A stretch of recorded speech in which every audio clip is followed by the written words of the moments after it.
गुरु जी, आपको कोटि कोटि प्रणाम। आपके भक्त जगमोहन का सवाल आया है कि किसको अपना गुरु माने, ज्योतिषी को अपना गुरु माने या तंत्र करने वाले तंत्र गुरु को अपना गुरु माने या सत्संग के प्रवचन देने वाले ब्रह्मज्ञानी को अपना गुरु माने या कथावाचक को अपना गुरु माने। जय शिव शंभू, जय माँ सती, जय माँ शक्ति। ये बहुत ही अच्छा सवाल है और मैं आपको बताऊं, इसको मैं एक कहानी के रूप में संक्षेप में आपको समझाना चाहूँगा। मैं आपको अब बताता हूँ। जब कलयुग प्रारंभ हुआ तो माता गौरी ने, हमारी पार्वती माँ ने महादेव से यह सवाल पूछा कि अब अज्ञानी तो महादेव ज्ञानी की तरह लगेंगे और जो ज्ञानी है वो अज्ञानियों की होड़ नहीं कर पाएंगे। तो इस कलयुग में व्यक्ति कैसे जानेगा कि कौन सच्चा गुरु है, कौन सच्चा नहीं है। और महादेव का एक दास था कलयुग के प्रारंभ में, भोला राम। वो महादेव से हमेशा ही पूछता था, शिवलिंग पर जल आदि चढ़ा कर कि महादेव मुझे एक अच्छा गुरु चाहिए। नंदी के कान में हमेशा कहता था। और आप तो जानते ही होंगे, नंदी के कान में कुछ भी कहने से इच्छाएं पूरी होती हैं। महादेव उसकी जल्द से जल्द सुनते हैं। तो नंदी के कान में भोला राम कहता था महादेव की पूजा करने के बाद, जल इत्यादि चढ़ाने के बाद, कि मुझे एक अच्छा गुरु चाहिए। तो महादेव, अब आप लीला सुने। एक देवधर नाम का व्यक्ति था जो कलयुग के प्रारंभ में था, जो अत्यंत पैसे वाला हुआ है और अत्यंत पैसे वाला था। वो पहले एक व्यक्ति ज्योतिषी के पास गया। उसने ज्योतिषी से कहा, ज्योतिषी जी, मेरे शरीर में ऊर्जा कम रहती है, मैं बीमार रहता हूँ और मुझे ये लगता है कि मेरे ऊपर किसी ने कुछ कर दिया है और मेरे शरीर में दर्द रहता है। तो ज्योतिषी ने उससे बोला कि आपके शरीर में दर्द रहता है, आप ऐसे ऐसे ये हवन करवा लीजिए। और ज्योतिषी जी से पूछा उसने, तो ज्योतिषी जी ने बोला कि ऐसे ऐसे आप हवन करवा लीजिए। हवन करवाने से आपका सारा कुछ परेशानी मिट जाएगी और आप शरीर में उत्तेजना महसूस करेंगे, हर कार्य करने में आपका मन लगेगा। तो उसने कहा, ज्योतिषी जी, मेरे पास 100 मुद्राएं हैं। 100 मुद्राओं में से आप कोई ऐसा बताओ जिससे मेरा कार्य सिद्ध हो सके। उन ज्योतिषी जी ने कहा, ये पूजा पाठ करवा लीजिए, 10 मुद्राओं में हो जाएगा महाराज। तो 10 मुद्राएं देकर उसने ज्योतिषी से हवन करवा लिया। 10 मुद्राएं देकर ज्योतिषी से हवन करवा लिया। फिर आगे बढ़ा, एक तंत्र की दुकान उसे मिली, तांत्रिक की दुकान। वहाँ उसने क्या किया, वहाँ पर भी चला गया वो, और उसने उससे पूछा तांत्रिक से, तांत्रिक जी ऐसे ऐसे समस्या है, शरीर में दर्द रहता है, किसी भी काम में मन नहीं लगता और मैं ये सोच रहा हूँ कि मुझ पर किसी ने कुछ कर तो नहीं दिया। तांत्रिक ने कहा, ऐसे ऐसे यंत्र मंत्र तंत्र आपको बांधने पड़ेंगे और आपको भी एक मेरे द्वारा गुप्त प्रयोग करना होगा, जिसकी वजह से आपका ये सब कुछ परेशानी हट जाएगी। तो उस तांत्रिक से उसने व्यक्ति ने बोला कि मेरे पास 90 मुद्राएं हैं, आप इसमें से कुछ बता दीजिए। 60 मुद्राओं को तांत्रिक ने ले लिया और फिर वो आगे एक कथावाचक के पास गया। आगे उसे मार्ग में एक कथा हो रही थी, वो एक कथावाचक मिला। वहाँ पर उसके पास वो 60 मुद्राएं खर्च कर चुका है, अब उसके पास 40 मुद्राएं बची हैं।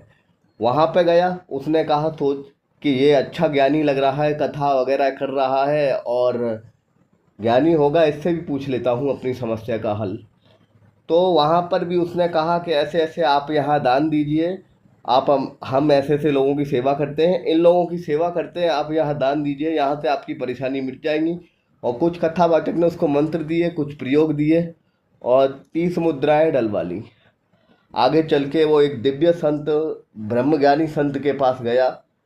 आगे मार्ग में उसे दिव्य संत, एक ब्रह्मज्ञानी संत मिला और उसके पास जो 10 दिनार बचे थे या 10 सिक्के बचे थे, जो सोने की मुद्राएं थी, उन्होंने वो 10 साधु और ब्रह्मज्ञानी गुरु को दे दी दान में। तो मतलब उसकी पूरी सोने की 100 मुद्राएं खर्च हो गई। वो रोज़ाना ऐसे किया।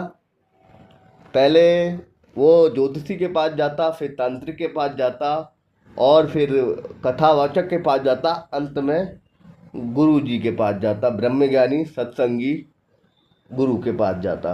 रोज़ाना 7 दिन उसने लगातार यही किया और अपनी 100 मुद्राओं को रोज़ाना खर्च करने लगा। 8 दिन तक उसने 100 मुद्राओं को खर्च किया।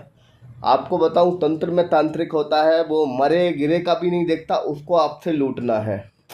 ज्योतिषी आपको कुछ प्रयोग बताकर लूट लेगा और कथावाचक अपने दान के नाम पे लूट लेगा। सत्संगी जो आश्रम चलाते हैं, ब्रह्म ज्ञानी होते हैं, तो ज्ञानी की यहाँ कोई कदर नहीं है। मैं आपको बताऊं तो सत्संगी गुरु हैं जो ब्रह्म ज्ञानी हैं, उन्होंने क्या सोचा कि सब ये अपना धन लुटा कर आता है, मैं इतना बड़ा आश्रम चलाता हूँ, मैं इतना बड़ा ज्ञानी हूँ, पर मेरे पास तो कुछ आता ही नहीं। सब ये तांत्रिक लूट लेता है, ये कथावाचक लूट लेता है, ये ज्योतिषी लूट लेता है, मुझे तो कोई धन अर्जित करता ही नहीं। जबकि ब्रह्म ज्ञानी गुरु को लालच में नहीं पड़ना चाहिए, उसे काम क्रोध लोभ मोह आसक्ति से दूर रहना चाहिए। तो तांत्रिक के लिए, ज्योतिषी को ख़त्म करने के लिए और कथावाचक को ख़त्म करने के लिए गुरु ने एक, जो पहले ढोल बजाते थे, नगाड़ा बजवा दिया कि जो भी तांत्रिक हो, जो भी ज्योतिषी हो, जो भी कथावाचक हो, अगर वो इतना ज्ञानी है तो नगाड़ा बजाकर ये कहलवा दिया कि मेरी जो बीमारी है वो ठीक कर दे। मतलब ब्रह्म ज्ञानी को क्रोध नहीं करना चाहिए, जलना नहीं चाहिए, जो मिले ज्ञानी को वो रखना चाहिए। पर वो ज्ञानी कुछ लोगों को, उन्हें देखकर, उनके पास भीड़ आती देखकर, और वो देखते थे ज्ञानी जी, जो महात्मा जी थे, कि सबसे एंड में मेरे पास आता है, जो बचा कुचा होता है वो मेरे पास आता है। तो उन्होंने नगाड़ा बजवा दिया कि जो भी हो वो मेरे पास आए, और अगर वो कष्ट में है तो मेरी बीमारी ठीक कर दे। कोई तांत्रिक है, कोई ज्योतिषी है, कोई कथावाचक है, जो भी है वो मेरी बीमारी ठीक कर दे। फिर चारों लोगों में संवाद हुआ, चारों लोग आपस में एक जगह मिले, चारों लोगों ने संवाद किया, और आप तो जानते हैं संवाद में लड़ाई हो जाती है। ज्योतिषी ने कहा, आप तो इतने बड़े ज्ञानी संत हैं, आप मेरी बीमारी ठीक कर दीजिए, मेरे घुटनों में दर्द रहता है। तांत्रिक ने कहा, आप इतने बड़े ज्ञानी हैं, मेरे फेफड़े ठीक कर दीजिए। सत्संगी गुरु ने कहा, आप इतने बड़े ज्ञानी हैं तो आप गंडा ताबीज देते हैं, आप मेरी किडनी ठीक कर दीजिए। ऐसे कथावाचक ने कहा, मेरी भी कमर में दर्द रहता है, महाराज जी आप में से कोई ज्ञानी है तो मेरी परेशानी ठीक कर दीजिए। मतलब बातों बातों में लड़ाई बढ़ती गई और एक दूसरे की वो पोल खोलते गए। ऊपर से महादेव और माता दुर्गे, माँ सती, माँ गौरी माँ देख रही हैं, माता गौरी और महादेव देख रहे हैं, मैं आपको बताऊं, और देख रहे हैं ज्ञानी व्यक्ति केवल धन अर्जित करने के लिए, माया के लिए कैसे लड़ रहा है। कोई किसी को कम बता रहा है, कोई किसी को कम बता रहा है, कोई किसी से कह रहा है मेरा लिवर ठीक कर दीजिए, कोई कह रहा है किडनी ठीक कर दीजिए, कोई कह रहा है मेरे घुटनों का दर्द ठीक कर दीजिए, कोई ये कह रहा है कि मेरी कमर का दर्द ठीक कर दीजिए। ऐसे आपस में लड़ रहे हैं। जबकि सनातन धर्म के और हमारे सनातन संस्कृति के ये 4 स्तंभ हैं, कथावाचक, ज्योतिषी, तंत्र गुरु और सत्संगी, हमारे ब्रह्मज्ञानी गुरु जो संत महात्मा होते हैं, वो 4 स्तंभ हैं सनातन संस्कृति के, पर आपस में लड़ रहे हैं ये। और मैं आपको बताऊं तो महादेव ने ये देख रहे हैं ऊपर से, उसमें जब ये लड़ रहे हैं आपस में, बीच में एक पर्चा बनाने वाला भी आ गया। आजकल नया चला है, मैं आपको बताऊं। पर्चा बनाने वाले ने कहा, सत्संगी जी मैं आपको जानता हूं, आपकी किडनी कैसे खराब हुई है, आप ठंड में नहाते थे गंगा के किनारे, उसकी वजह से आपकी किडनी खराब हो गई है। सबके पर्चे निकाल दिए, आपके सिगरेट पीने की वजह से आपके फेफड़े खराब हुए हैं, सबके पर्चे निकाल दिए उसने। और वो सबके बारे में बताने लगा।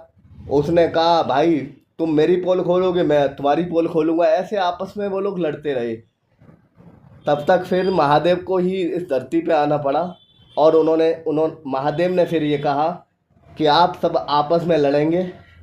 मतलब अपने अपने आप को अगर आप श्रेष्ठ दिखाने की कोशिश करेंगे तो सभी नीचे गिरेंगे। ना तो तुम किसी की किडनी ठीक कर सकते हो, ना तुम किसी के लिवर ठीक कर सकते हो, ना तुम किसी कमर ठीक कर सकते हो, ना तुम किसी के घुटनों का दर्द ठीक कर सकते हो। जो भी कुछ कर सकता हूँ वो महादेव ही कर सकते हैं, मैं कर सकता हूँ, क्योंकि मैं परम ब्रह्म हूँ, मैं परम शक्ति हूँ। तुम लोगों को मुझसे जोड़ो, ना कि एक दूसरे की अवहेलना करो, एक दूसरे से मनमुटाव करो या एक दूसरे से जलो। महादेव ने ये सीख दी उन्हें। और फिर भी आजकल मैं आपको बताऊं, जो संत महात्मा कहते हैं कि अगर कोई बड़ा तंत्र ज्ञानी है जो अपना सामान बेचता है, मुझे गंडा ताबीज़ दे दे मेरी किडनी ठीक हो जाए, कोई कहता है मेरा लिवर ठीक हो जाए, कोई कहता है मेरी कमर का दर्द, तो मैं आपको बताऊं बस वो अपने अपने तक।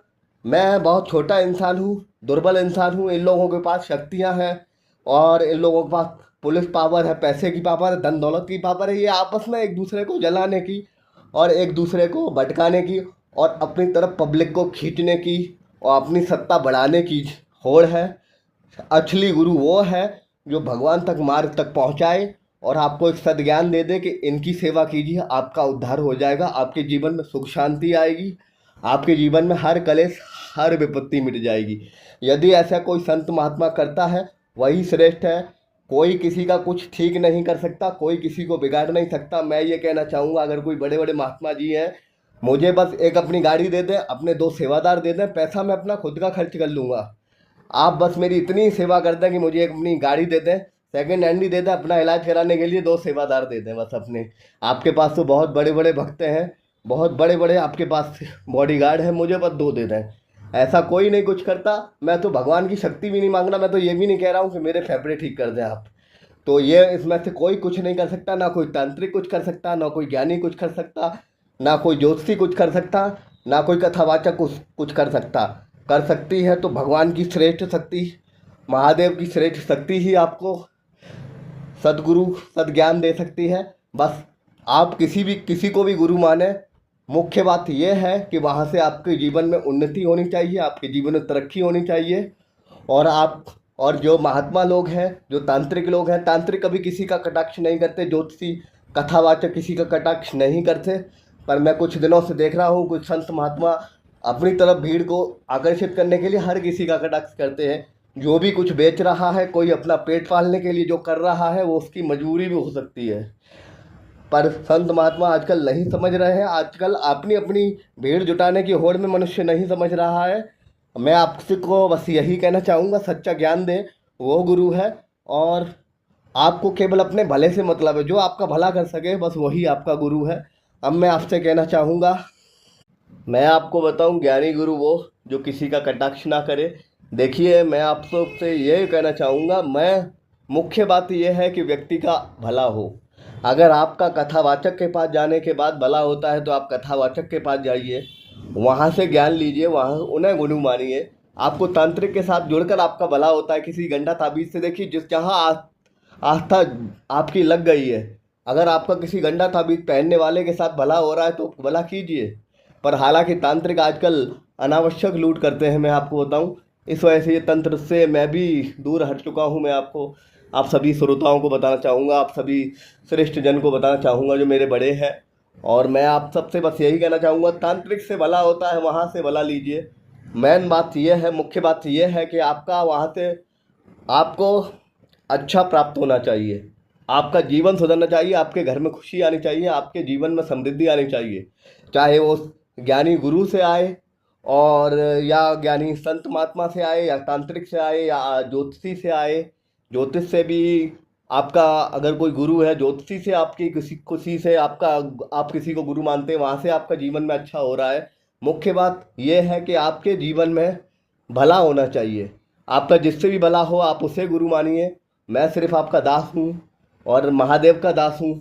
मैं अपने आप को कुछ नहीं मानता, मैं श्रेष्ठ इंसान भी नहीं हूँ, बस कोशिश कर रहा हूँ। मैं इन सबसे बहुत छोटा हूँ, किसी को मेरी बात चुभी हो, इन लोगों की बराबरी करने की मेरी क्षमता नहीं है। भाई, ये बड़े बड़े लोग हैं, ये मेरे पास आप देखें केवल हज़ारों में भीड़ है, इनके यहाँ लाखों करोड़ों में भीड़ होती है। मैं इनका कटाक्ष भी नहीं कर सकता। और किसी संत महात्मा, किसी ज्ञानी गुरु को, किसी कथावाचक को, किसी भी तंत्र गुरु को, या किसी भी इंसान को, या किसी भी जो ज्ञान देता है उसे किसी का कटाक्ष करना नहीं चाहिए। जो इंसान को जहाँ पसंद है वो वहाँ जाएगा, जिस इंसान को जिसे गुरु बनाना है वो वहाँ बनाएगा। मेरा ये ठीक कर दीजिए, मेरा ये ठीक कर दीजिए, कोई किसी को ठीक नहीं कर सकता। डॉक्टरी इलाज मौजूद है, डॉक्टरी इलाज कराएं। और मैं आपसे बस यही कहना चाहूँगा, ना किसी के पास शक्ति है कोई किसी को ठीक कर सके, या कितना भी बड़ा तपस्वी हो, कितना भी बड़ा ज्ञानी हो, परमात्मा ने जिसको जीवन जितना दिया है वो उतना ही जिएगा। और परमात्मा ने जिसको जितनी शक्ति दी है वो उतना ही, उस शक्ति से उतना ही कार्य करेगा। तो ना कोई किसी की किडनी ठीक कर सकता, ना कोई किसी का लिवर ठीक कर सकता, ना कोई किसी का घुटना ठीक कर सकता, ना कोई किसी का कमर ठीक कर सकता। और मैं इस वीडियो को आप सबको, जो श्रोतागण है मेरे सोशल मीडिया पे, मैं उन्हें बस इतना बताना चाहूँगा और बस यही कहना चाहूँगा, या हमारे यहाँ सुनने वाले जो व्यक्ति हैं, जो हमारे महान भाव हैं, जिन्होंने ये सब कुछ किया है, उनसे बस यही कहना चाहूँगा, हृदय से मानिए, जिसको भी मानिए, और जहाँ भी जो कीजिए हृदय से कीजिए। जिससे भी आप हृदय से जुड़ जाएंगे, आपकी आस्था वहाँ कार्य करने लगेगी, जीवन में आपका भला होने लगेगा। किसी से भी होता है उससे भला कीजिए, कथावाचक से कीजिए, दोस्ती से कीजिए। तंत्र में मैं इतना ही कहना चाहूँगा, 99% लोग ठगी करते हैं और किसी के गंडा ताबीज़ से आपका भला नहीं हो सकता है। अगर भला होता है तो वहाँ आपकी आस्था होनी चाहिए, उस व्यक्ति पे आपको भरोसा होना चाहिए।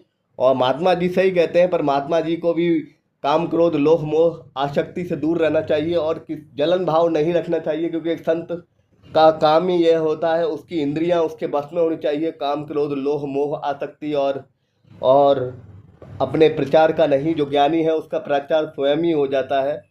और मैं आप सबसे बस यही कहना चाहूँगा, जिसको भी माने दिल से माने, और जहाँ भी मनाए अपना दिल से गुरु बनाए। और मैं बस आप सबसे बस यही कह सकता हूँ, हृदय से माने, जिसे माने। और 10 सेकेंड जो सोशल मीडिया के श्रोताओं के लिए, क्योंकि यहाँ पर सुनने वाले व्यक्ति तो जब प्रोग्राम ख़त्म होगा तब मांगेंगे। सोशल मीडिया वाले व्यक्तियों से बस यही कहना चाहूँगा, 10 सेकेंड परमात्मा महादेव का इस कथा का ध्यान लगाकर अपनी इच्छा बोलें और श्रोतागण अपनी इच्छाओं को बोलकर अपनी इच्छा को प्राप्त करें।